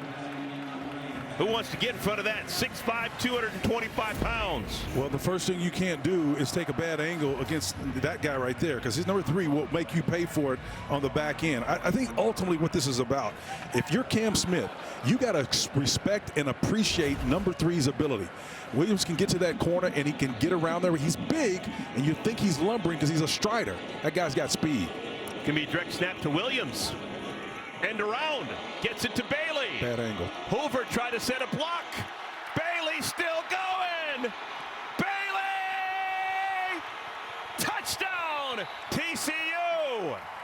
There is a flag down. We'll see if it holds up. Will this be the second consecutive week with a touchdown for Jordan Bailey? 59 yards, possibly. On the previous play, you know, we're going to tell you there may be a hold down field here. That shouldn't be holding on that play. Oh, there it is. There's your holding right there. You got a lot of white jersey right there, and you got to be mindful of that. You can't allow that to happen. Simply cannot afford to see that happen. It's Eric McAllister, who's actually on the outskirts of the officials meeting right now, trying to see if he's going to get flagged. Well, he knows. There was no foul on the play. It's all of his touchdown. Oh my goodness! Eric McAllister talked his way out of a speeding ticket. Oh my goodness! Oh my! I don't know how that happened. Touchdown, Jordan Bailey, TCU. There's not a highway patrol in Texas or Oklahoma will let you out of that one, man. Oh, they had him dead to rights. Holy cow!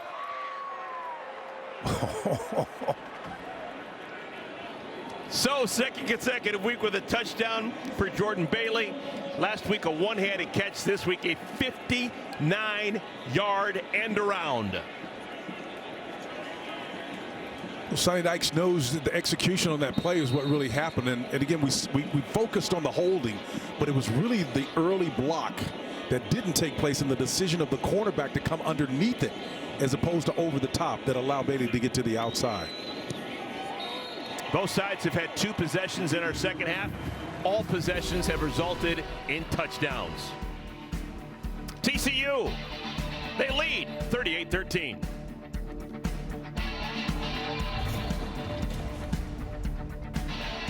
Start Saturday strong with high. Oklahoma State has given up at least 38 points in 6 consecutive games now. That's a big number. Ollie Gordon is going to lose yards. And that's a heck of a way. That's textbook. Johnny Hodges, the Mike linebacker, number 57, plays to the outside shoulder. Why? Because he knows he has help coming back inside. That's textbook how you play offense. And as a result, Gordon's going to be frustrated. But you know what? You just got held up by a guy who plays that Mike position like it's supposed to be played. So Gordon leaves the game. Bowman, second down at 10. And was he in bounds? No. They may give it to him. Oh, they do? Okay. So that means it's a historic catch for Presley. He has passed Rashawn Woods, and he is now the all-time leader in receptions at Oklahoma State. Well, here's the end of the deep over, and it gets right there. Let's see if that hand. It doesn't matter anyway. It moved on. Howland with the carry. He's gotten a lot of carries in the last couple of series. Well, he's been tough, man, and he's got some jobs, some of the inside work, hard stuff done for him on those 11 and 15 play drives that they had. He was a workhorse. It's got to be tough. He's from Joliet, Illinois, just south of Chicago. Oh, yeah. And make him tough there. That is the hometown of Mike Allstott. How about that? Oh. Fullback you, man. Okay, there's the numbers. Pretty cool list to be at top of. Presley, 294 grabs. Woods, 293. Man, fun stuff. And that was during a high epic era of vertical passing attacks too, man. Prolific offenses. And the things have been dialed back a little bit, particularly for them. Nice read. Howland, another first down. So some of this has to do with the fact that TCU has relaxed a little bit defensively. Well, you know, it's kind of tough because you see the score and you understand what the context is. You know what's remaining on your schedule, and maybe there's no need to pour it on. But the bottom line is these guys want to play, and the era that we're in with transfer portals, guys want to play, right? They want to get experience. They want to get in there and play. So if I'm Sonny, I'm saying, hey, keep it dialed up. Well, neither side will play next week. Both TCU and Oklahoma State on a bye. Looking for the deep ball. Nice fade and adjustment. Incomplete.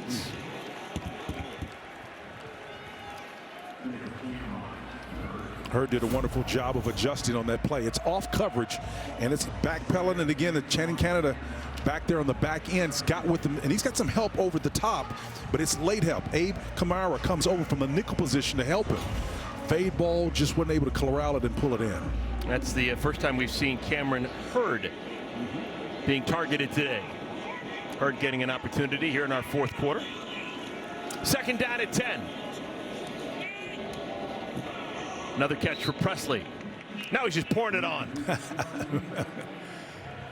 Yeah, McIver's having to pay for it too. He's on the receiving end. They've been nibbling at him all afternoon, particularly this second half. There he is right there. He says, all right, I'm going to play press coverage. I'm going to let you off of it. He's calling for help now. He's going to bail on him. This is called a bail technique, when the guy is fronting him and then trying to give him what we call a false look or read. Let's see if he still bails. He's going to play press all the way and gets beat up. Wow. Gordon back in the game, lunges forward to the 40-yard line. And he is hot. Been jawing for the last couple of plays. He's from nearby Euless Trinity High School, about 25 miles northeast of Fort Worth. A lot of good football players come from that area, man. I'll tell you. I'm going old school on him. I'm going back to guys like Michael Carter, who played with the 49ers, silver medalist, gold shot putter. Sure, nose tackle. Nose tackle. SMU. Oh. He and Jerry Ball were great nose tackles at SMU back in the window. Oh, defensive lineman. On 4th down and 2, that'll be enough for the first down.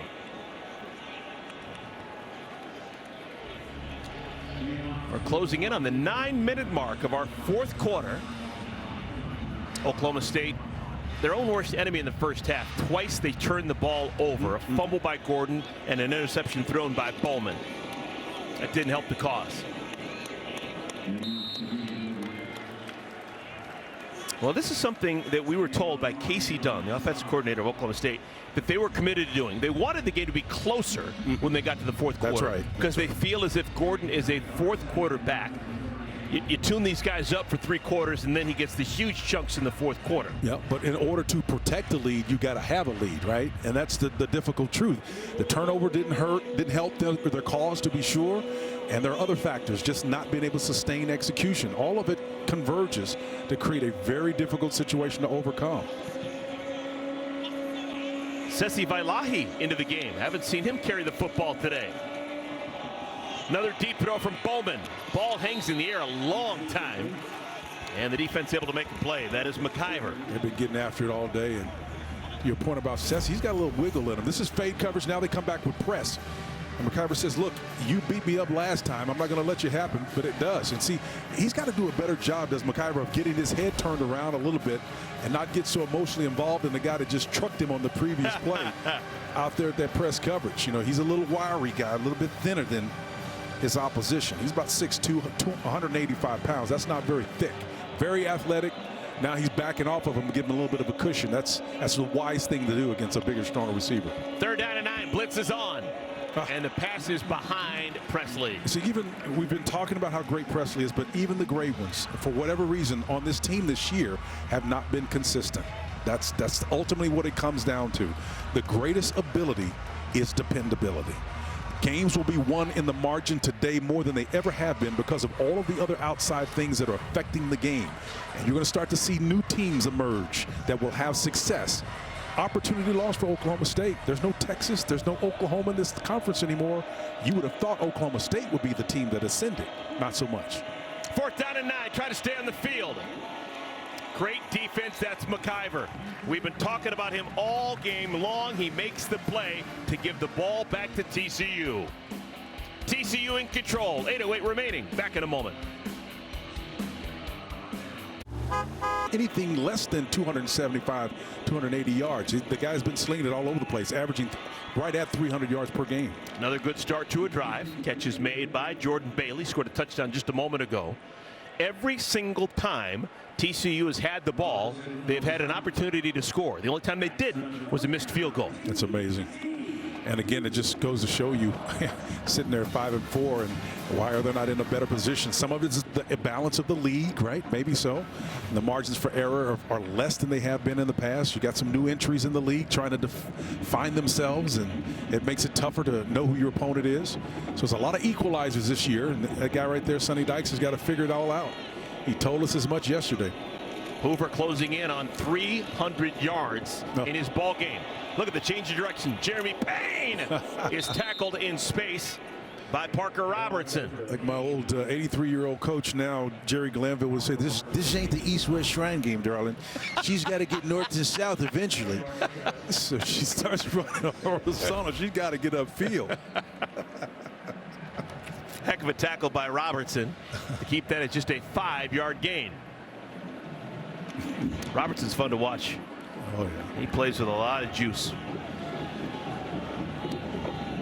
Second down at 5. Payne remains in the game. Freshman running back, Missouri City, Texas. This is Payne. Okay, still pushing. Yep. Now, the story all season long defensively for Oklahoma State. The injuries, Colin Oliver, Nick Martin. That's the first thing out of the mouth of Brian Nardo, the defense coordinator, about Mike Gundy. You just really can't diminish it. Those two were special players that they built the defense around, and not have them, everyone else is being asked to do different things. Absolutely, and you know when you are an odd front or just 3-man front and you bring a lot of pressure and you're not doing it, it takes you out of your definition or your identity. And a defense these days with no identity, no pressure package with consistency, I'm telling you, man, you're just a problem waiting to happen sometimes, and it makes you play almost left-handed. Sonny Dykes was trying to call a timeout. The play clock was winding down, actually expired. They didn't throw a flag. Sonny Dykes was clearly making a timeout signal, wasn't granted, and Hoover has to throw it away. Yeah. Well, so the punt team's going to come on. Yeah, they're going to come on, but on the down low, I will tell you this is a 38-13. It seems like it's in control, but I don't think it's so much a factor for TCU this year. But there are a lot of teams, Indiana chief among them and others, who are going to try to find a way to score as many points as they can. Because it's a beauty contest. This is our first look at Ethan Craw. How about this? The punter, he waits close to 55 minutes before he's asked to jump into the game. Not a bad kick. They'll take it. Oklahoma State the ball when we return. This thing's in the middle. Danielle Laurie, one of the best athletes ever come out of Washington, softball pitcher. Yeah. She'll be watching, no doubt about, How about that. That's a heck of a softball game right there. UCLA and Washington, I'd watch that every day of the week. Two powerhouses. Catch is made on first down by Presley. Well, we have a new quarterback into the game. Maialuaki Smith, true freshman quarterback from Sacramento, California. He replaces Alan Bowman. Well, yeah, so he's the a runner. 7th-year senior comes out of the game, and the true freshman comes in. This guy's a runner here, man. He's got great skill. They're going to protect him down here. Little safe throws out to the perimeter. Back-to-back receptions by Presley. I love the play selection, protect him. But when they see an opportunity for him to get upfield and run it, they're going to try to do it. Just got to wait to see those safeties start to peel out a little bit and open up the perimeter in the middle of the field for him so that he can run. Second consecutive week that Smith has gotten off the bench and gotten some playing time late in a fourth quarter.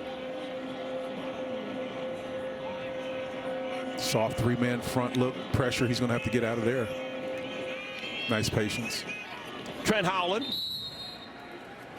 Now, for the rest of Maialuaki Smith's college experience, every announcer is going to mention the fact that he went to the same high school as Tom Brady. Yep, everybody is, yeah. Every single announcer. Sarah High School, good football program, clearly, good athletic program. Barry Bonds, Greg Jeffries. Smith. Nice pickup. Okay, showing off a nice arm right there. Catch is made by Stribling. And Stribling with room. Pushed out of bounds at the 40-yard line. Great job by Striblings pushing away Caleb Orr. He did a wonderful job. Watch him stiff arm with that left hand. That's why you put the ball in the proper hand, so you can have that one free to do that. And again, a second time. Additional 9 yards after the first catch, and then a couple of maybe more after that, and he's brought down. You played with some great quarterbacks in your career. When you're looking at a young quarterback, are you looking at feet? Are you looking at poise? Are you looking at arm strength? How do we evaluate this? Great question. I'm looking to see if everything is connected. All of the aforementioned, the head, the feet, and the arms are all connected. And they are. His receiver busted that. The back has got to stay alert. That quarterback after the ride and mesh, that's the execution part of it. 1, 2, 3 step, sell it. And if you're reading the end, that's great. But as you pull that ball up, know where everybody is. And he got himself set properly. So that means your head, your mechanics, and your physical arm are all in alignment. That's what you want. A lot of times guys are not all on the same page. Downfield. Number 68 of the offense. 5-yard penalty. First down. And I think, partner, that's the greatest way to express it for me is everything is connected. The head, the arm, and the ultimate action, what you do with your body. So quarterback's got to do 3 things when he comes to the line of scrimmage. He's got to discern threats, call plays to give him the best chance to succeed against the threat, and then you got to be able to execute the play. And to do that, you got to have all those other 3 parts we just mentioned. Smith throws a nice ball, but didn't have communication working with the receiver. And his countenance, look at how poised he is, right? There's nothing, he's a young kid, but you know what? Look at his disposition. Everything about him is relaxed. He's calm. That's one of the things that you look for if you're judging from the external. Now, he's still got to process information and all that, but I'm looking at his pace. The game is slow for him right now, which is great. 3rd and 15, will they try and get it in one chunk or just get half and get half on 4th down? Got a movement on the line. Yep, left tackle.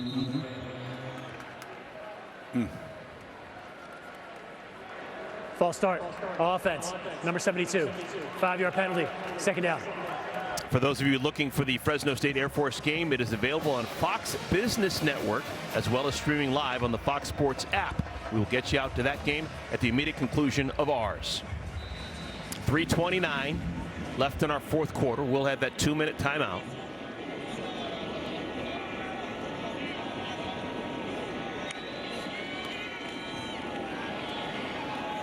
Nice. Smith throws a nice pass.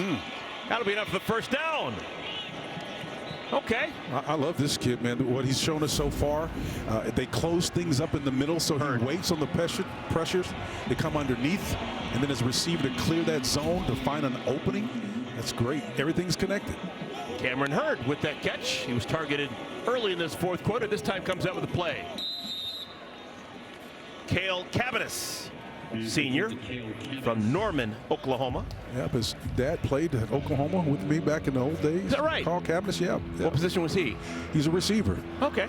Great receiver. Special teams guy. Big heart. 2nd out of 3. Smith going the wrong way. And that didn't come anywhere close to getting back to the line of scrimmage. But they're going to decide whether or not he was outside the pocket. And I think the fact that he was trying to get there shows you what? Everything is connected. The guy understands he's not going to take a sack. He's not going to lose it down. They're trying to discern that. They're going to call it, unfortunately. But it wasn't like he wasn't trying to get outside. Intentional grounding. Offense number 8. Ball did not get back to the line of scrimmage. There was no receiver in the area. Spotted foul. Lost it down.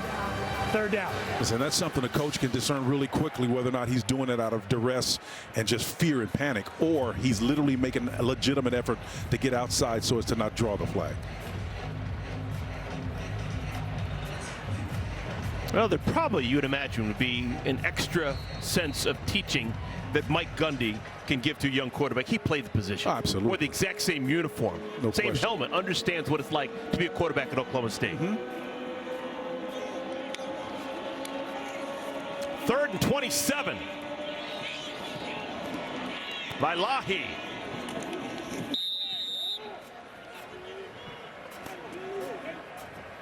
Well, Lahi's got some wiggle in him. I saw him in some short yardage scenarios, and again, you know, he's bigger, stout, kind of a plugger type body, but in tight quarters, he's got some ability to make people miss. Offense coordinator Casey Dunn went out of his way to tell us earlier this week he's a poor man's Jalen Warren. Nice. On 4th down, the ball is picked off. Travis Jackson out across the 40-yard line and a left-handed spike of the football. Freshman from Tyler, Texas. Makes the interception, then it runs like Earl Campbell used to. Tyler legacy right here, man. You're going to see it. They're cheering for him back home. He goes up and skies that one. That was an ill-advised pass right there. He dropped back in coverage and just plucked that one right out of the air, did Travis Jackson. It's going to be a penalty. Yeah. The the left-handed Result chuck. of play was an interception. After the play was over, unsportsmanlike conduct, number 96 of the defense, 15 yards, first down. It's number 96's first unsportsmanlike of the game. The old school partner, we used to say, act like you've been there before. Yep. Yep. Hey, but that's okay. These guys are excited. Tell you what, Andy Avalos right there, that's a pretty good assistant coach with Sonny Dykes right behind him. He's going places, and that defense he's got, those kids have been working exceptionally hard. I've been looking at the game tape of them the last couple of weeks, partner, and Sonny's got some really good things working on that side of the ball. On the offense, we can clearly see that because they've been on point, but the defense is making great progress that's now starting to manifest. It doesn't bother me much, but I'm a little bit surprised to see that Josh Hoover is still in the game. Hey, want to play, man. No, I take that back. It's Ken Seals. Is this Ken in there? 10 and 19. Okay. Number 19, Seals is in the game. And that'll be the final play until our 2-minute timeout run by Trey Sanders. Okay, it's all TCU. 2 minutes to play. Back to Fort Worth in a moment. If they do win the subsequent 2 games on their schedule, they're not going to end up bowl eligible. And that's going to be a first for Coach Gundy in a long time. Yeah, 18 consecutive bowl appearances for Oklahoma State. Well, how they handle that is going to be absolutely huge. I would say this, there's a handful of coaches I would want for my team to be in that situation with a kind of a stoic mindset. He's one of them. It's very rare that you see him get emotional about situations. He'll find a way to a narrative that will work. And hopefully can get Please them set the back. game clock to 150. Coming into the season, there were 4 teams, only 4, that have had a winning season every year since 2010. Oklahoma State, Alabama, Boise State, and Wisconsin.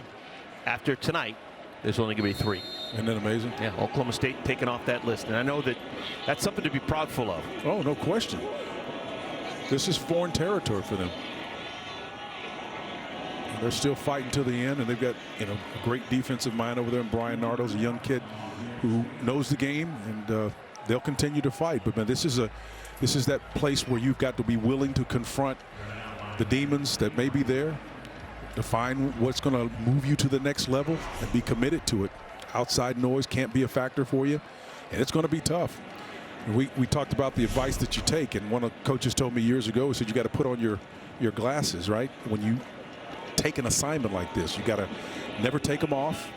You have to see things as they are, not as they should be, and you can never force anybody else to put the same glasses and see what you see. You got to have a plan, as he does, and you got to execute that plan. So a lot of non-regulars getting playing time. Franklin Estrada with that carry. It's 3rd down and 1. Clock is moving. If TCU can get that 1 yard, then maybe we'll see them in victory formation. The quarterback is the transfer from Vanderbilt, Ken Seals.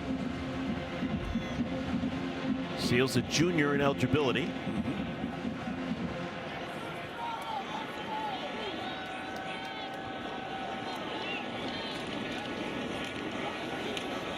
And Estrada's got the first down. Okay, he runs hard.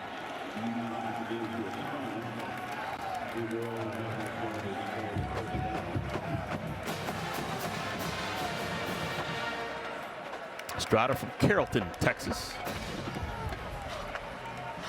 There's Seals. Same hometown as Eric McAllister, but they didn't go to high school together. Good looking fellow, man. He's got great size on him, a big arm. Got great size and strength too, and I've watched him spin it a little bit. He's got some power in that arm too. Well, one of the things that TCU was not able to accomplish today is they didn't get their receiver Jack Besh to 1,000 yards. He came in 77 yards away. He's going to have 59 yards tonight. So after the bye, maybe an opportunity for Besh against Arizona November 23rd. So one small thing that they didn't accomplish tonight, but the big thing, they got themselves a win. TCU is now bowl eligible. They're 6-4 in the year, 4-3 in Big 12 play. Spencer Tillman, my man, loved it. It's been great. Every moment of it.